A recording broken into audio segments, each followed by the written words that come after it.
In this lesson, we'll finally talk about object-oriented programming in C++. That would lead us to a discussion about vectors. And here by vector, I don't mean something from math or physics. A vector in C++ happens to be something that you would call an array list in Java. Finally, we'll talk a bit about structs. So what I would like to do here is to implement this UML diagram in C++. Here we have the student class, and it comes with three fields: name, ID, and grade. Then, of course, it has the constructor, some getters and setters, and a method that could be used to print the student record to the console. Finally, it has this private helper, valid grade. You may recall that in the UML diagram, minus means private and plus means public. This private helper here returns a Boolean. In particular, it returns true if the grade that we are trying to assign to the student seems reasonable. Then we have the university class, and a university, of course, would have many students. So this is where the vector comes in. A vector in C++ is essentially the default implementation of an array.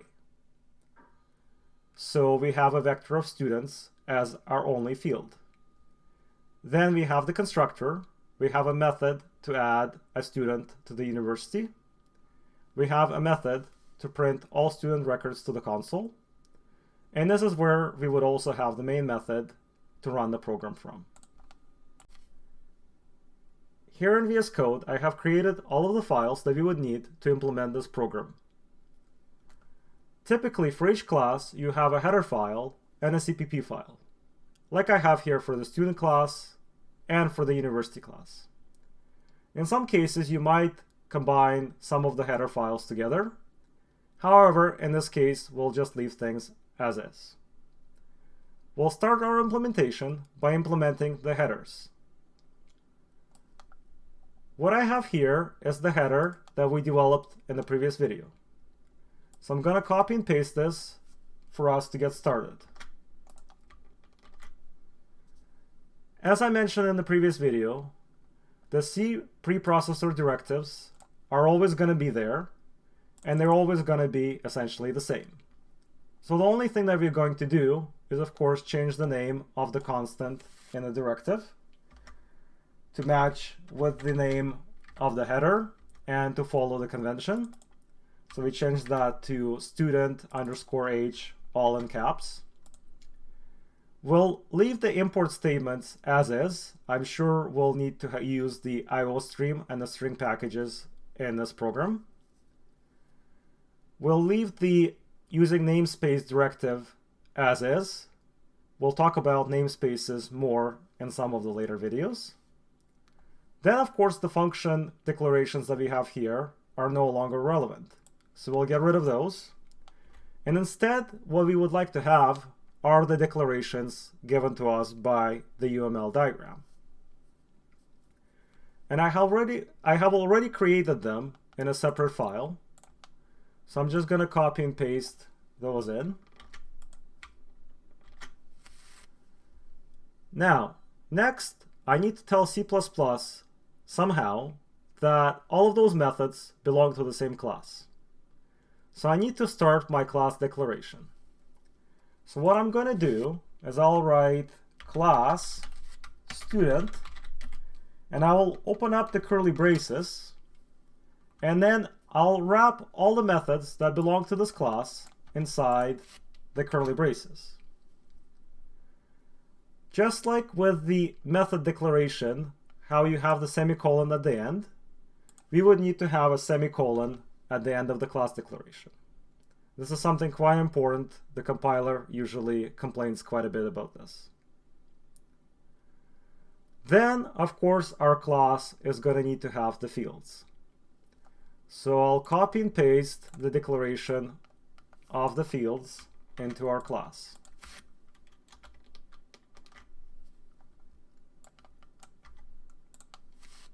Okay, good.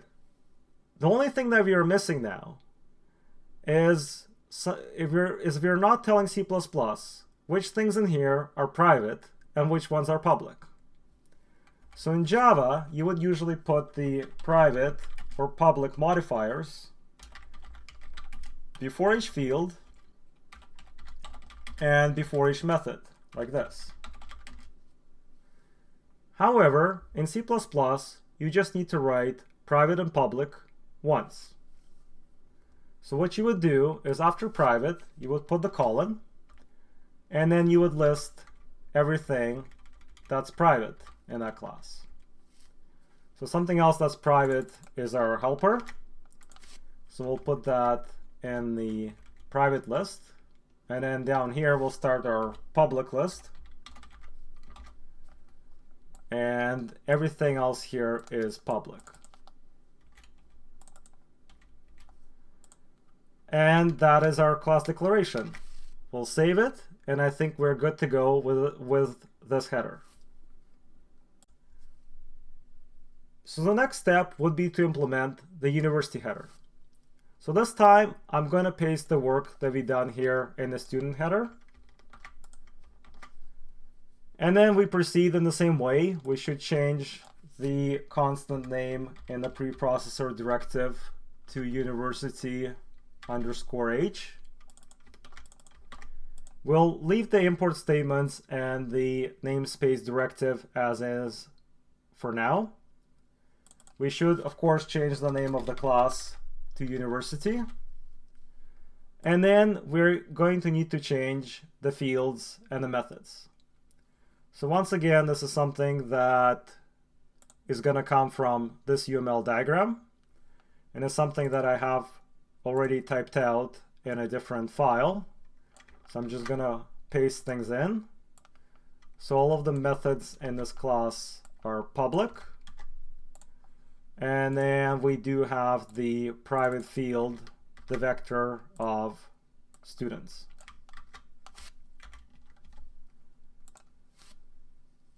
So there are only two things that are missing from this header at this point.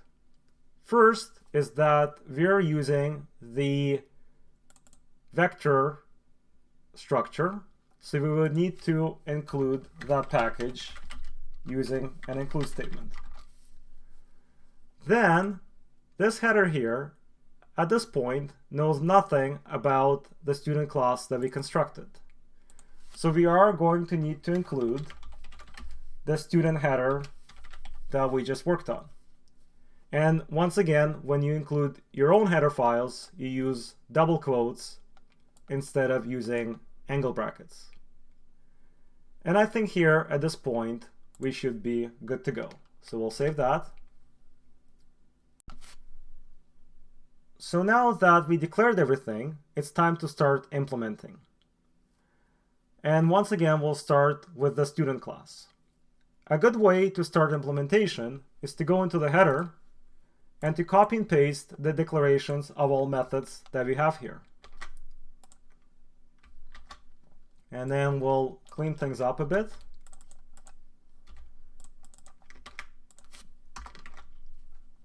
And we can open up the bodies of all methods.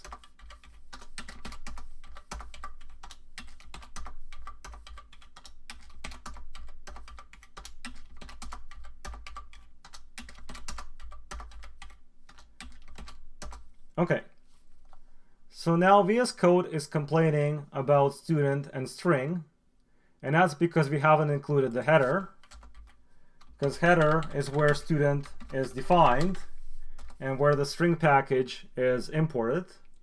Okay, so that's better. Something else that you have to do in C++ that you don't in Java is you have to precede the name of each method with the name of the class followed by the scope operator.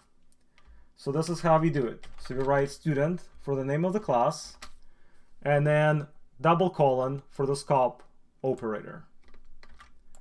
So we do that before each of the methods. And that is because you could potentially, in this CPP file, implement methods that don't necessarily belong to the student class. So C++ has to know where those methods are coming from. Okay, so now we can start implementing things. And we'll do the getters first. here things won't really be much different than they are in Java.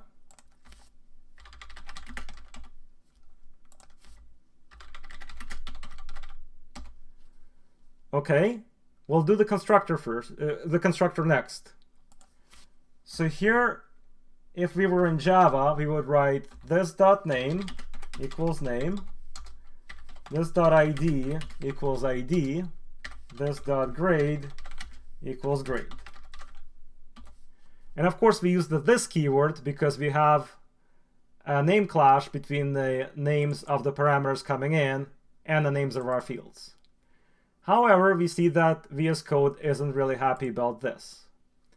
And that's not because this doesn't exist in C++.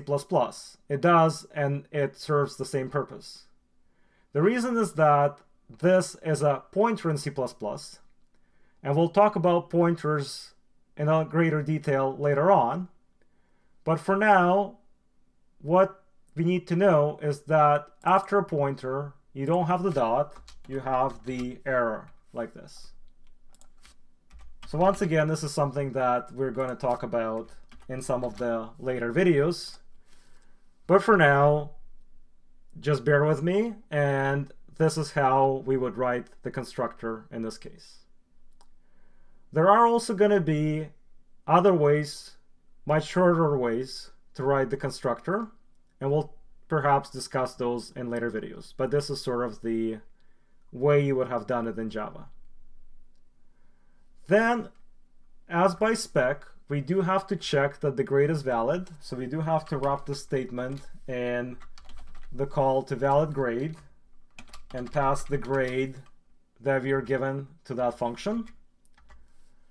So then if this returns true, then we do assign the grade. Otherwise, we don't do anything. And I can copy and paste this into the implementation of the setGrade method.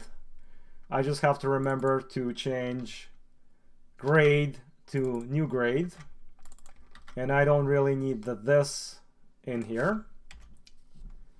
Okay, so it seems that the only things that we still have to do is we have to implement the actual valid grade function and the print record function. And this here shouldn't be too difficult. So we'll say that if grade is greater or equal to 0 and grade is less than or equal to 100, then we can return true. Otherwise, we return false. And we can probably just print something to the console here saying that we made a mistake.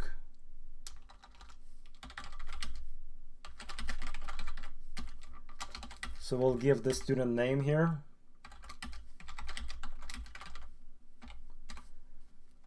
Okay, and then for the print record, so this will just be another print statement.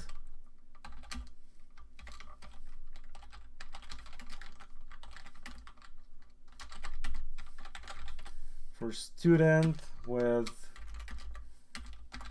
name, and let's drop a line here.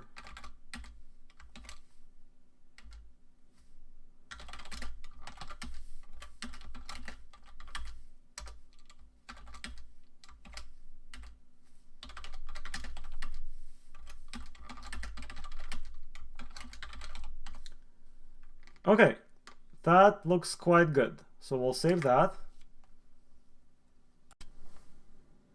Okay, so the last thing that we need to do here is we need to implement the university class. And we'll do this the same way as we have done with the student class. We'll go to the header. We'll copy and paste the method declarations into the CPP file. We'll open up the method bodies. Then we do need to include the header once again, because otherwise this CPP file has no idea what university is. And then we do need to precede the names of all methods with the name of the class, followed by the scope operator. So like this. And now we are ready to go. So the constructor here, all it has to do is that it just has to initialize the vector of students.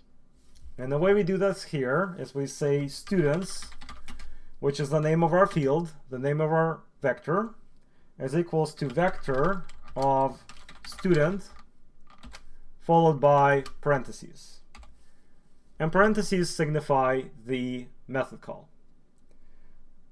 So now we are not using the new keyword here. And the new keyword does exist in C++, and it is quite important, but we are not there yet. What we are doing here is we are making a static call to the constructor. The new keyword involves a dynamic call to the constructor, and that involves memory management. So once we get to memory management, then we would use the new keyword, and we will make dynamic calls to the constructor. But for now, just sort of bear with me, and we'll just leave things here as they are.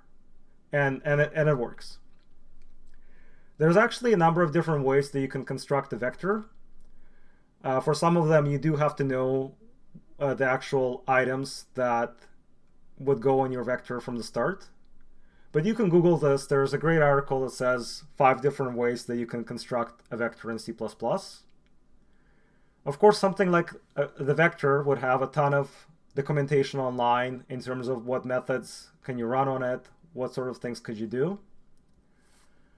So here, when we come to the add student method, the typical way to add the student to the vector would be to do students dot, and we make the call to the pushback vector, and we pass this student s to the pushback method, like this. And that's all there is to the add student method. And then we have the print records method, and here we would need to do the for loop to go through all the students. And we go up to the size of the vector, and the method here is called size. And then I++. And then to access an element in the vector at index I, you use square brackets.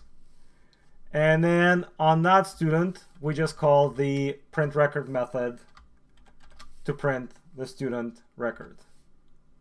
And we can put a print line in here saying something like printing all student records. So we know that this is the method that we called.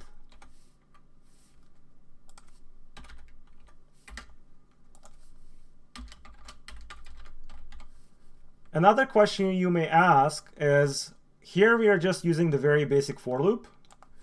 What about the for each loop like we have in Java that looks somewhat easier and fancier? Does something like this exist in C++?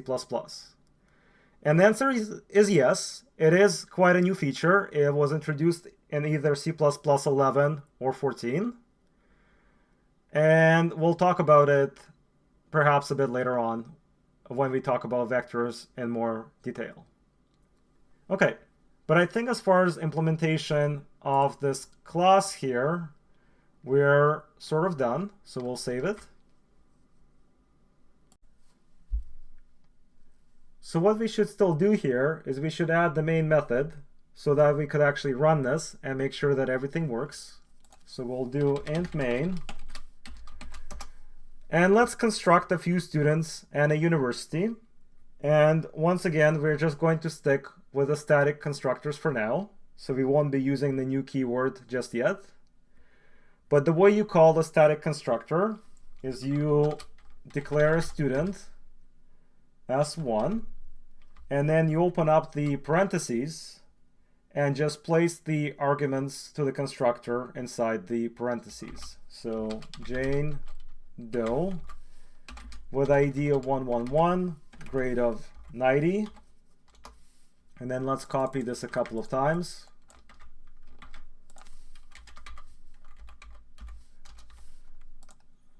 We'll call this student Joe.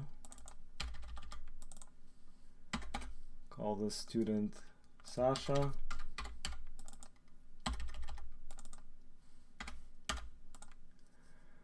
And then let's play around with this a bit. So let's, on student S1, run the setGrade method and try to actually pass in an invalid grade and see what happens, if that works. And then on S2, we will set a new valid grade. And then let's declare a university. And for university, the constructor doesn't take any arguments, so we just write university U. And then we'll add all of the students to the university.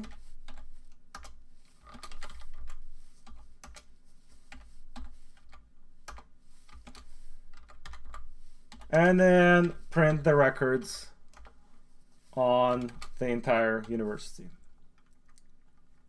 Okay. So let's save that, and let's now compile and run things.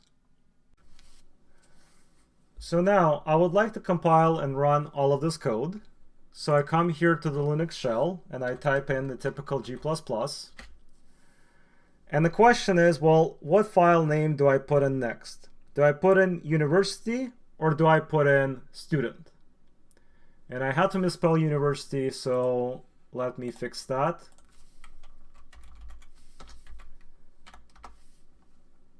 Okay, so an answer is that you have to put in both of them.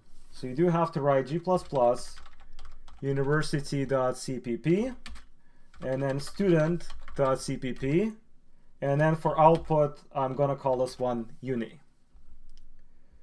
And we'll hit enter and things do compile, and now we will put ./uni to run this. And we do get the invalid grade from line 23. And then grade of student 2 did get changed to 96. And then we did print all the records right here. So now you can imagine that it can get quite tedious having to write all of this stuff in the command line whenever you want to compile some code. Especially if your program grows quite large, this is going to get quite unmanageable fairly fast. So this is where makefiles come in. And what a makefile is, it's actually a special language that essentially contains this code that you would have put in the command line. And then you just have to run the makefile, and makefile has all the code and everything works out. So you don't actually need to be too concerned about what's in the makefile. In fact, you don't really need to be concerned at all. I here took some boilerplate makefile from this GitHub page. And essentially what happens here is you introduce all sorts of variables like what compiler you want to use. Do you want to use some sort of an optimization? You say that all the source files are going to be the ones that end in CPP. And then here's the actual line that we were essentially putting into the command line, where you say that you would like to compile all the sources and the output you would like to have is uni. So you can run this by either saying make uni or make all, which just redirects to uni. It's just that make all is the typical standard of how you run a makefile. And then you have the make clean command, which just removes everything that you have compiled before, essentially. So let's see how this works. So I'm actually going to first of all make clean to get rid of everything that we compiled beforehand. And everything did get deleted. So now I'm going to do make all. And it has compiled both of our files. You can see that the command that ended up running was this G++ university cpp students.cpp. output uni plus the extra couple of flags and optimizations that were set up in the makefile. Once again, don't worry about what makefiles look like. The whole reason why I talked about it here is that you are aware of what they are, what are the typical commands like make all and make clean, but definitely don't worry about all of this code that goes inside the makefile. Okay. So the last thing I would like to briefly talk about in this video are structs. And what I'm actually going to do is sort of show you a magic trick. I'm here in the university header, and I'm going to change the class to a struct, like that. And save this header, and I'll do the same thing in the student header. I'll change the class to a struct, and then I'll go to Linux, and I'll first of all clean everything up just to be sure, and I'll now compile, and things still compile, and then I can run it, and everything is still great. So I have modified two of the headers by changing a class to a struct, and I haven't broken anything. So in C++, structs are essentially the same thing as a class. The only thing is that in a struct, all members by default are public, and in a class, all members by default are private. Since in our code, we have been very explicit about what is private and what is public, when we changed the class to a struct, nothing happened. Everything was great. For example, if we were to remove the private and public keywords and save this and go through the same exercise, then things still work out, because in the struct everything is public. We violated the whole encapsulation property, but things still work. Then if we change this back to a class now, everything becomes private, and nothing works out at all. But so that's the difference between a class and a struct. Let me change things back the way they were. And when you have made changes to your file and you're using makefile, you don't actually need to do a make clean, you just do a make all, and everything recompiles. And everything is working now again. So structs are actually the way that data is grouped in C, because C doesn't have any classes or any object orientation or anything like that. And structs in C are a bit simpler than what they are in C++. It's C++ that sort of extended them to have this whole notion of public-private that's not available in C. And typically you would use structs for some lighter duty stuff. Like for example, you would have something like struct point int x int y. And then you don't even have to implement this in any way. You just define the struct that associates x and y together. So then if you do want to construct it here, you just type in point p equals to 10, 20 inside squiggly braces. So what that does is it would map 10 to x and 20 to y. And then we can try to just see if that works. So we can print this.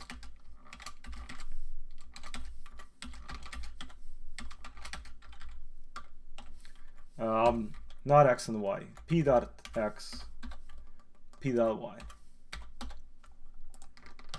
So save this, and then let's make it. and run it, and we do get our X and Y right here. So structs are typically used for grouping lighter data together, because you don't even necessarily need to have something like a constructor here. You can just explicitly construct the struct by mapping the 10 and the 20 onto the members of the struct. We essentially map them on to the space and memory in the same order as the elements appear in the struct definition. And then we can just use it. So it can be seen as a bit of a lighter way than working with classes. But really, other than the private and the public thing, as far as C++ is concerned, structs and classes are the same thing. Okay, so to summarize, we talked about quite a lot in this video, but we discussed the declaration of classes, how you split things into the private and public. We discussed how to implement methods and how you have to have the class name followed by the scope operator after the name. Beyond that, everything is essentially the same as it was in Java. Then we talked about the constructors, and here the difference was that we had to use the error after the this keyword. And we'll talk about errors in a lot more detail quite soon once we talk about pointers. And then we made the static calls to the constructor, which looked like this. And we'll talk about the dynamic calls using the new keyword later on. And then we just did some of the basic work with vectors, such as how to make one statically, how to put something in the vector, how to iterate over the vector elements. And then finally, we briefly talked about structs, that in a struct, everything is public by default. And in a class, things are private by default, and that you would typically use structs to bundle sort of smaller bits, sort of the lighter weight data together. But beyond that, as far as C++ is concerned, this is the only difference between a class and a struct. Okay, thank you.